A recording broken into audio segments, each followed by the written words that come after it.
Hey guys, today on the podcast, I have a nurse practitioner named Lauren Haines.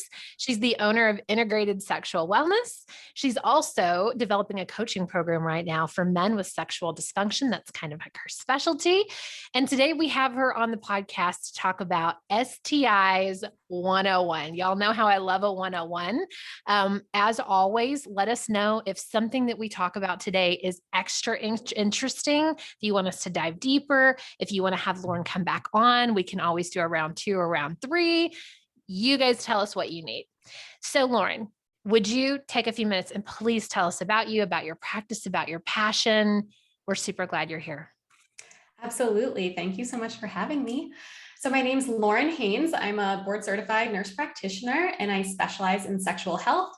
So I do all things sexual health right now. So whether that's STI testing and treatment, sexual dysfunction treatment, prep for HIV prevention, birth control, all that good stuff.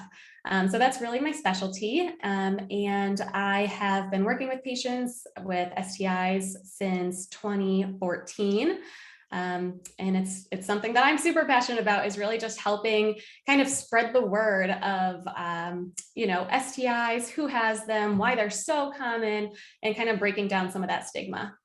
I love that. So I want today's energy and I want what you get out of this to be that a lot of the population have STIs. It shouldn't be shameful. It should be something that we can talk about with our partners. We shouldn't be feeling afraid to share this information. And so that's why we have Lauren on today. I found her through Instagram. She's very public, very open, very fun, talks about this kind of content all the time and really helping to normalize it. And so I knew that I had to have her come on the podcast.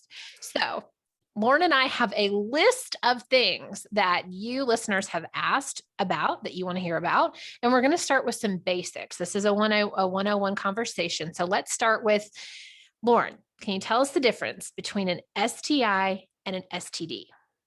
Absolutely. So people really use STI and STD interchangeably. But there is a difference. So STI is really what we're talking about when we're talking about the infection. So chlamydia, gonorrhea, those types of things. STIs don't always turn into a disease. So that's the big difference. So chlamydia and gonorrhea, if left untreated, can potentially turn into a disease like pelvic inflammatory disease or other things. But for the grand scheme of everything, it's really infections that we're going to be talking about. Awesome. That's helpful. Okay. How does one know that they have, male or female, gonorrhea or chlamydia? How do you know that in your body? You don't. You have to Really? get tested. Yeah. There's really, it's very unlikely to show symptoms. Most cases of chlamydia, most cases of gonorrhea don't actually show any symptoms, which is why it's so important to get screened regularly to be able to tell if you have anything like that. Which leads me to my next question. How regular is regularly? Because when I first opened up into the lifestyle and started to have sex with people, I was like, oh my gosh, I want to keep me safe and I want to keep you safe. And I love everyone and I want to keep the whole world safe. And I went to my nurse practitioner and told her these things. And I'm like, I want to test every month. And she was like, Jen, that's a lot. And when I talk to people in open lifestyles, typically once a year is normal. Twice a year is you really truly care a lot and want to be very safe. I would love to hear your response. What is normal, regular, what's appropriate? Yeah, so it really depends on your individual risk factors. So if you're in these lifestyles, but you're using condoms or barrier protection 100% of the time, then your risk is going to be different than someone who is engaging in sex with multiple partners, but isn't using any of these barrier protections. It's also going to be different. I work with people who work in the sex industry and porn, and they get tested every 2 weeks, religiously every 2 weeks. And I think that's great. I think that helps prevent a lot of STIs from spreading. And then there's other people that are in long-term monogamous relationships that, might get tested every couple of years or whenever they think about it or, things like that. So it really depends on your individual risk factors. And the best way to kind of determine how often you should be screened is by having a good conversation with a trusted medical provider. So whether that's your primary care doctor, your OBGYN, any sort of men's health, women's health expert, just kind of tell them, especially too, what types of sex you have, how often you're having it, how many different partners, if you're using protection or not. Because you may also want to be screened in other areas that you don't typically think about. So your throat, your anus, things like that, we need to kind of put into play here too. So all sorts of fun things to think about. Awesome. I never thought about all of those other holes to get tested. That's amazing. That's why I'm here. I love this conversation. Okay. So I think the next level deeper to this is, okay, so now you've talked about the kind of STIs, you've talked about how often and frequently to get tested based on your risk factors. I think some people might be curious, like, what kind of testing are you referring to? Is this a full blood panel and everything? Is this a pee in the cup because you're most concerned about, the most common STIs? Give us some info on that. Yeah, so it's really whatever, you and your healthcare provider want you to be tested for. I am always wanting to do more testing than less testing. It is annoying to get poked with a needle a few times a year, whatever, to screen for syphilis and HIV. But those ones really can't be screened in other ways. And so I would recommend kind of doing all of it if you're at risk. So if you are someone who is having sex with multiple partners, not using condoms and things like that, and you want to get screened every month, I would do all of it, to be honest. So HIV, syphilis, chlamydia, gonorrhea, trichomoniasis. The only thing I don't typically screen for is herpes. And the reason for that is a lot of people will come to me and say, oh, look, I have a herpes test. It came back positive for HSV2. I want to start treatment to make sure I don't spread this to my partners. And that's great. But if they've never had an outbreak, we don't know if they have genital herpes or if they have oral herpes, because you can have HSV2 in both places and the treatment can kind of differ based on that. So herpes isn't something I typically screen for unless someone has symptoms. Okay. So as you've just given us a wide array of different Sorry. types of STIs. No, this is perfect because it leads to my next question. Which are the most common? Because I have always heard that herpes is super common, but if you can't even get tested because you've never had an outbreak, then you're out there like spreading it around to everyone until someone finally has an outbreak. And then they're like, oh, I might have given this to, 15 people. Can you give us an idea of what's most common? What are you, potentially subjecting yourself to getting if you choose to go, be sexual with people? Yeah. And this helps normalize too. Because I think when people are like, if half of the population has an STI, like, what am I afraid of? Or like, why is it shameful? Yes. And that's so true. And that's actually like a statistic. Over half of people will have an STI in their lifetime in the United States. So more than 50% of people, most people will have an STI at some point. I think like 20% of the population has one at any given time, but most people will get one at some point. So it's definitely not something that should be stigmatized. But in terms of the most common STIs, HPV is definitely the most common. Really? And HPV isn't screened for super often. It's usually like your annual OBGYN exam, or every couple of years when you get a pap smear, they kind of add it on. So it's not screened very often, but it is the most common. And it's estimated that if you're sexually active, you're going to get HPV at some point in your life. Typically the virus will clear on its own. It won't cause any symptoms or give you any issues, but it's just so widespread, and there's no treatment for it. And we can treat the symptoms, but we really can't treat the virus. And so it's super, super common. I think over 13 million Americans get diagnosed with HPV every year. So I would say that is definitely the most common one, followed by herpes. Absolutely. Because herpes, any of those viruses, once you get them, you have them forever. So it's going to be, definitely more common. What are the symptoms of HPV? How would you know you might have it? they can really be different for different people. A big one that we see is like genital warts. So you might have warts around your genitalia, around your anus, and those can be treated with medications. It's not necessarily going to cure the HPV, but those warts can be treated.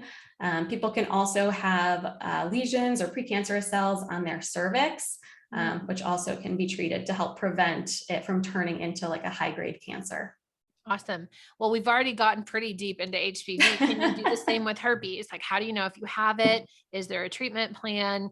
Like you're saying with either of these, once you get it, you have them forever. So, you're not probably going to die. So like, how do you deal with that? Yeah, so herpes, definitely. I mean, you typically know that you have it because you might feel bumps or pain or tingling or things like that coming on. And if you see a medical provider, they can do a blood test for herpes. They can do a like a swab if there's any sores that are like open and draining. That's probably the most accurate to get an accurate diagnosis of herpes. But absolutely, even though herpes can't be cured, it can definitely be treated. There are medications that can help with the symptoms and that can also help prevent transmission to other partners. Okay. So we've talked about two that once you get it, you always have them. Do you want to talk about any more different types of STIs that people might get and like what it might feel like, or what is a treatment plan like, or like, it's not the end of the world, here's how you handle it? Yeah, so the only other viral STI that's coming to my mind right now is HIV. And so that's another one. Medications, you're not going to be cured, but medications can absolutely help prevent symptoms, help prevent it from turning into AIDS, and help prevent transmission to your partner. And then the STIs that are kind of more prevalent that you hear about are bacterial STIs, so like chlamydia, gonorrhea, syphilis. And those bacterial STIs can all be treated and cured with medications right now. Awesome. So we do have several questions from people that input questions when I asked yesterday on my social media, what STI questions do you have? But I would like to ask you one more thing before we get into that. And that's, maybe let's do some role playing, me and you. Okay. So I have an STI. I've realized that I have one. I take a test and maybe you're my partner. Like, what does the conversation look like? How can we empower people that are listening to have the conversation? Maybe give me a couple variations of like, what could this sound like?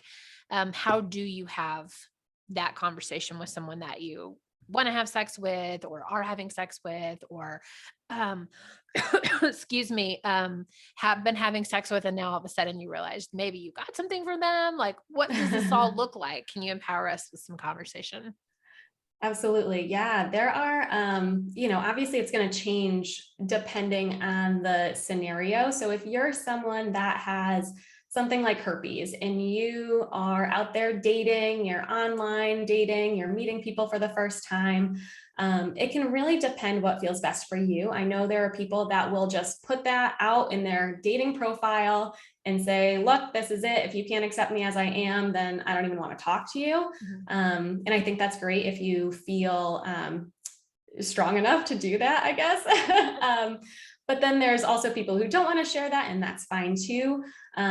What I would recommend is, wait a couple of dates, see if this is someone that you're actually going to be interested in, not to the point where you're really emotionally invested yet, but wait a couple of dates, and then bring it up and say, hey, just letting you know, my last STI test was 4 months ago. I found out that I have herpes. I'm on this type of medication to help prevent the spread to anybody.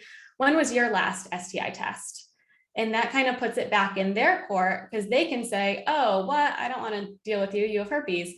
But then it's like, well, what if you have herpes? Do you even know? Like, have you gotten tested in the last year or two? And a lot of times the answer is no. So that's what I recommend for those kind of new scenarios and those new relationships. In terms of if you're with a partner, maybe you have multiple partners and you kind of have to disclose to them. That would be something along the lines of, hey, I figured I would get tested, or maybe I've had a couple symptoms. Maybe I've had some vaginal discharge or painful urination or that type of thing. So I went and got tested. Turns out I have chlamydia. I just wanted to let you know so that you can protect yourself as well. This is the medication that I started on. I'll go and get retested. They just told me not to have sex for a week. And we'll be good to go. And I think sometimes if you phrase it as, this is this life-altering, horrible, tragic thing, then your partner is more likely to respond with a tragic response, right? Versus if you kind of approach it in almost like a not disconnected, but kind of removed a little bit from it and just like matter of fact, this is what I have. This is the treatment. It's not a death sentence. This is how many people in the world have chlamydia. I was bound to get it at some point, and this is kind of, go see your doctor, get on some medication, and we'll continue on with our life. Thank you. Thank you for normalizing this conversation, because I think a lot of people never see the behind the scenes conversation that happens. It's almost like the COVID thing, right? Like, okay, I finally got it. Everybody else got it, not tainted or bad or whatever. Oh, it's so true. Yeah. Right. All right. You ready to get into some listener questions? I'm ready. This is like firing round or something, I feel like. Okay. The first one says, can you suggest some ways to stop shaming people with STDs? Yeah. So, just don't shame them, right? Don't shame anybody for anything, but definitely don't shame them for sex and STIs. To be honest, I don't think that, the shame is really around the STI or the infection itself. I think the shame is around sex, which is, dumb, but we have this like purity culture where but other people think that sex is this thing that should be done between two partners who love each other and are in a committed monogamous relationship. And that's just not realistic. And so anything that occurs outside of that, and especially if it is coinciding with STIs and things like that, I think that people can feel a lot of shame, but it's not at the infection. It's at because you have an alternative sexual lifestyle, or because you enjoy sex, or because you have sex outside of, one specific person that's never had sex with anyone else, and you've never had sex with anyone else, anything outside of that has this shame that goes along with it. And we need to somehow do work. And I think podcasts like this help in getting the word out there that so many people have STIs. And I've even had patients, their first sexual encounter, they've gotten an STI. So we just need to kind of break down that stigma. Love it. Okay. The next one is, this one feels like a statement, so I wonder if I can word it in a question. What are some ways that you can stress the importance of knowing your status and discussing it with partners? Yeah. We did a little bit of role playing, but what else do you have?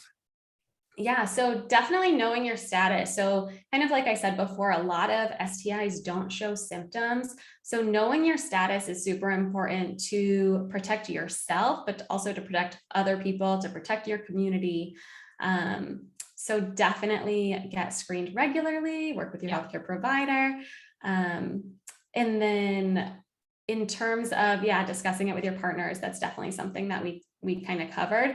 But it's definitely important to let them know if they've been exposed to any STIs, or if you think that they might have given it to you or you gave it to them. It doesn't really matter, but it's definitely important to have that open dialogue with them. I know that this conversation has already helped me in ways. So my last test was, I think, last December. And at that point, I was still having an open relationship with people. I'm now with a primary and exclusive partner. And there were months of overlap where before we were monogamous, I was still sleeping with other people. We just talked about this the other night because I'm in a course where this week we're talking about STIs, and they're encouraging everybody to go get an STI kit on Amazon. Like, it can be that easy. It also, probably is better to go to a nurse, but you can talk about that if you want. But she was like, it's so accessible. Like, you just should know your status. And as you've been talking about chlamydia and gonorrhea, and then those two things not even having any symptoms, I'm like, oh my gosh, maybe I do. Maybe I could have something. I don't even know. So I'll definitely be going back to get tested over the next few months as I get closer to my year mark with my nurse practitioner.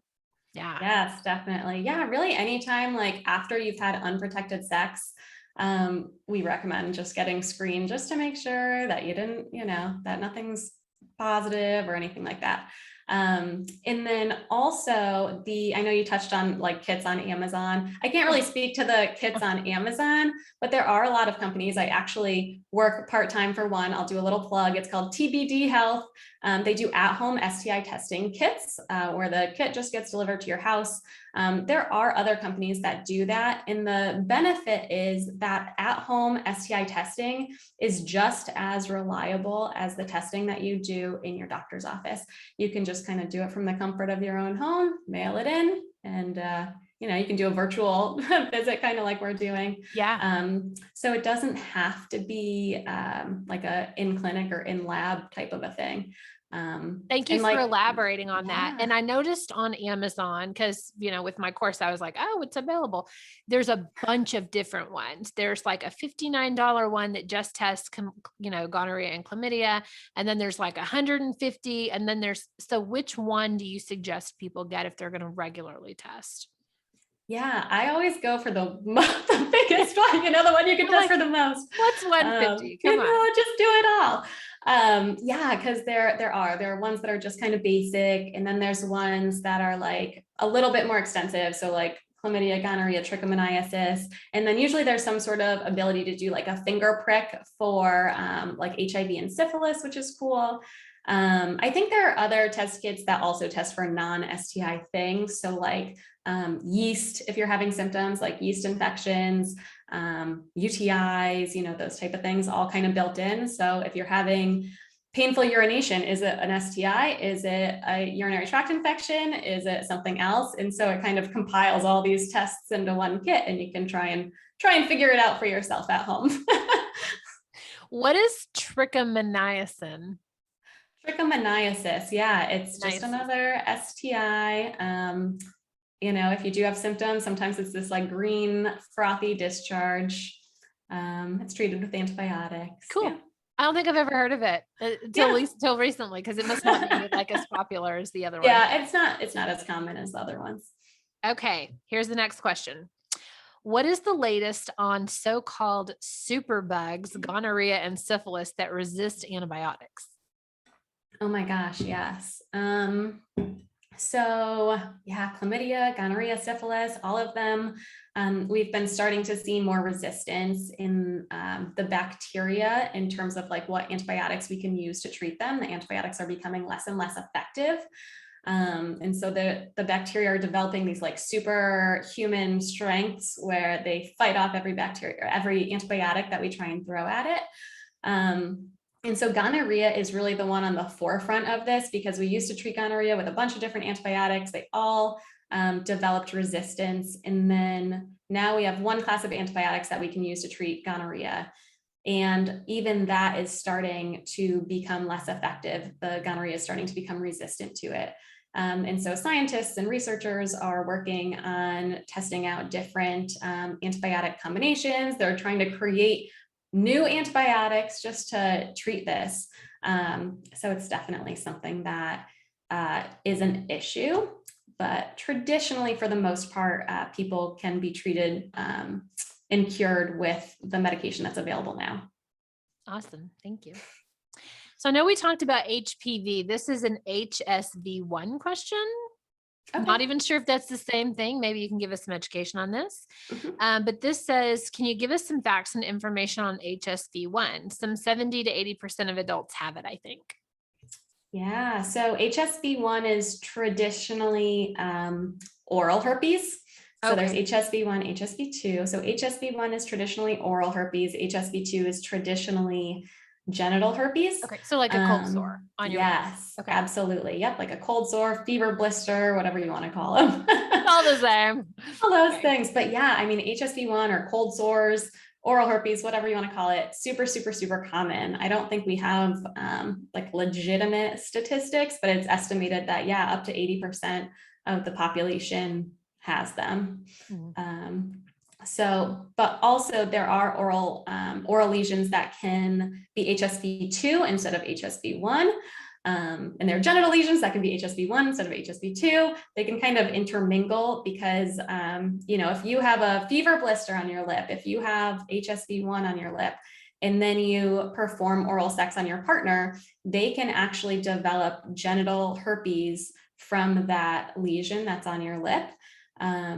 So it's definitely important to kind of know, if you do have any sort of oral outbreak, try and keep your mouth away from anybody. If you have some sort of genital outbreak, try and keep your genitals away from anybody while you have an outbreak. Okay. Can you talk to us about canker sores? Is this also HSV1 or is this different?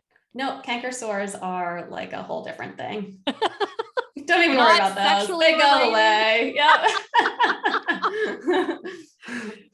Oh my gosh, this is so fun. Okay, I have one more.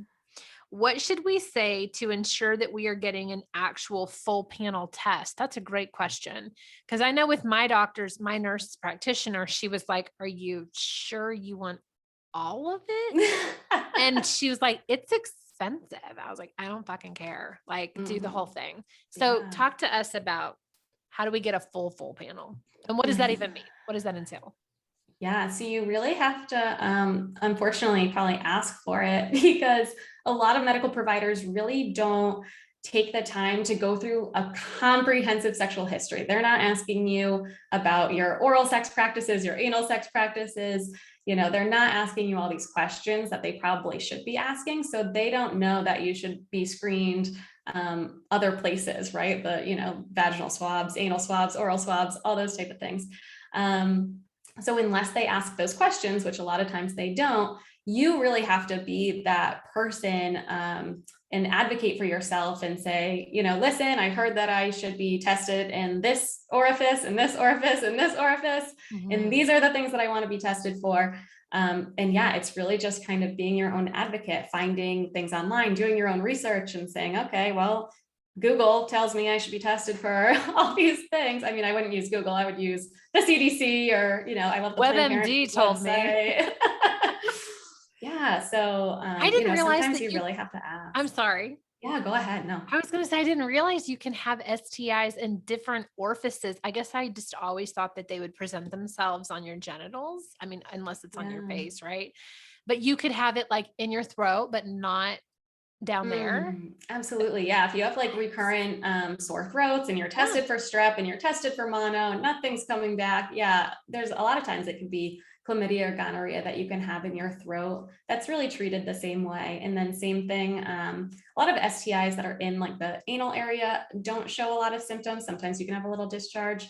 But yeah, that's also a location as well. Okay. So I went on your website and I saw you're not taking any new patients. You've given us some ideas on, if we have a doctor or a nurse practitioner or an OBGYN, things to advocate for ourselves on. Do you have any other suggestions for people that are like, I want someone like Lauren. I want someone that really cares, that's really going to listen to me and do the testing that I am requesting for my own body. Do you have any other suggestions or empowerment around that? Yes, well, definitely put your email into my website because I might be accepting more patients soon. But I would recommend, just trying to find a sex positive provider. So try and ask around to your friends, your family. If you see a therapist, you can ask them, your PCP, just to see if you can find someone that is sex positive. You don't ever want to feel like judged or shamed for asking questions or for the type of sex that you're having. So if you feel any of those things, it's definitely a sign that you should probably find somebody else. But yeah, word of mouth right now is really the best way to go about that. Awesome. That's super helpful.